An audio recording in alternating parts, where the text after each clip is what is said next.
I didn't expect to enjoy Deadzone as much as I did. FPS roguelites are by no means rare, and many of them offer a decent combat experience combined with a variety of generally well thought out progression systems. What makes Deadzone stand out to me is that it tries to innovate just enough within each of those component genres to make the core gameplay loop feel both familiar yet unique. It also has a small but effective dose of personality or charm with an unexpectedly interesting setting, story, and main character. The combat has a very clean, deliberate feel to it, and I would describe it as a tactical first person shmup or bullet hell. You have a decent number of mobility options which you will need to master, but they cannot be relied on exclusively to achieve victory. Each encounter begins with you in stealth mode, meaning you can safely scout the entire map before choosing where and when to engage. Once you attack an enemy, you leave stealth mode and the battle begins, although you will only aggro enemies who had line of sight or were in proximity to your initial attack. This approach allows you to carefully plan your encounters, considering your gear, the types of enemies and their placements, the layout of the area, any potential synergies between the enemies, the timing of patrols, and any explosive or elemental barrels you could use to your advantage. Interestingly, you are able to safely bump into enemies while in stealth, and you can also carry the aforementioned barrels and drop them in more advantageous locations to set traps without being detected. I have to say, I find this approach very refreshing. For the longest time, one of my biggest complaints about more recent arena FPS was this shameless spawning in of enemies right in front of you in locations that you either had to memorize or were otherwise seemingly very random. I much prefer this experience of scoping out enemies that are already in place. I think it's far more engaging and immersive than reacting to enemies materializing out of thin air and not even knowing what they are until the last second. Other FPS, I think, could really learn a lot from this approach, which is really truly nothing new, as old school FPS generally always had their enemies already in place. Going back to the topic of movement, you are able to dash on a cooldown, there is no stamina. You are able to dash both on ground and in air. You can double jump, though the second jump seems to have much less height, and holding down forward after a dash allows you to sprint. It also seems you are able to combine your dash and jump into one bigger leap if you press the two inputs around the same time. It doesn't seem like much, but the real skill comes from knowing when to do what. The enemies themselves add a lot of complexity to the gameplay. They are an assortment of cybernetic monstrosities with varied patterns of attack and unique behaviors.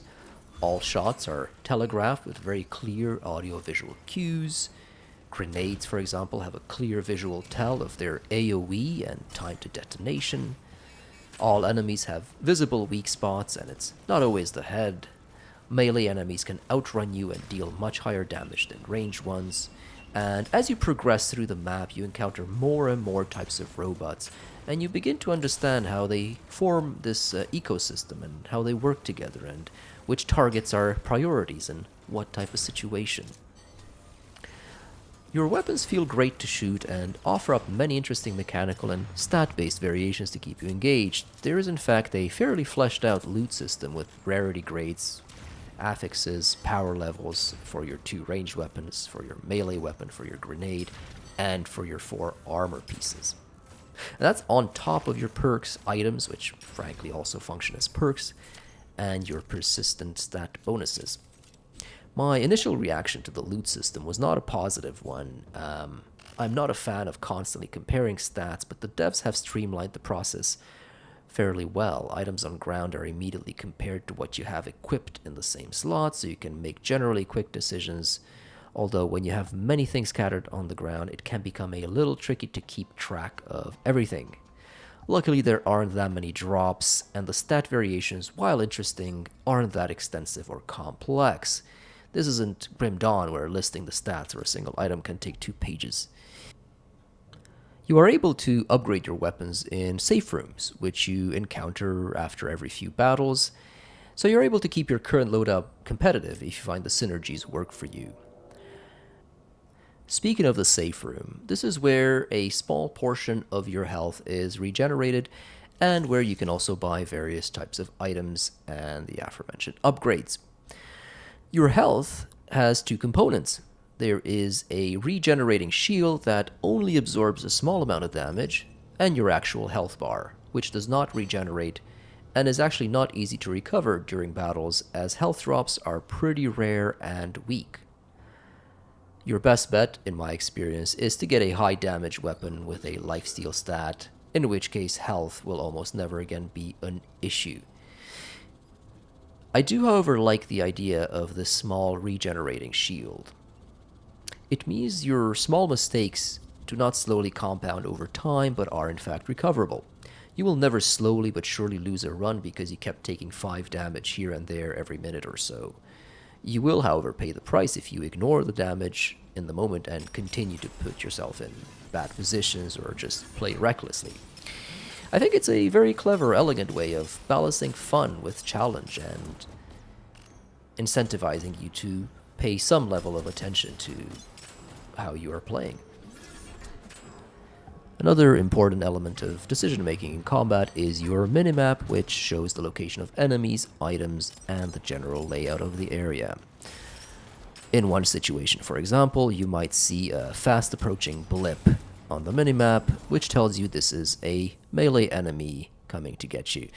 You can then decide to either prepare the appropriate weapon to dispatch them quickly, or maybe put some distance between the two of you if you are not ready to engage yet.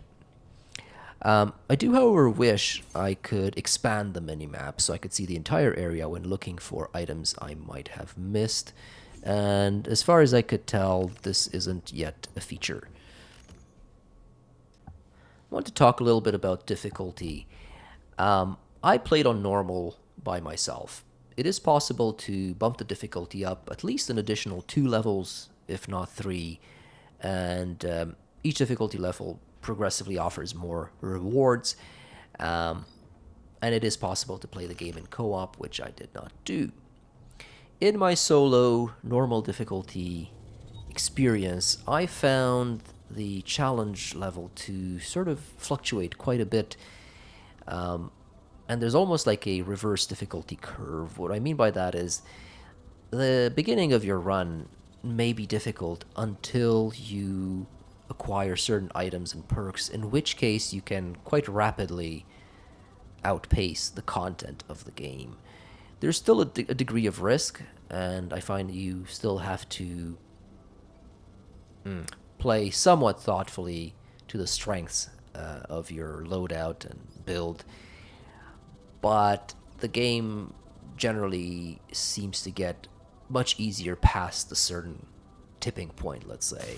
So, for example, on my most successful run, the one on which I beat the current final boss and all the current content, I was centered around a very high damage sniper rifle whose damage scaled with how much scrap, basically cash, I was carrying.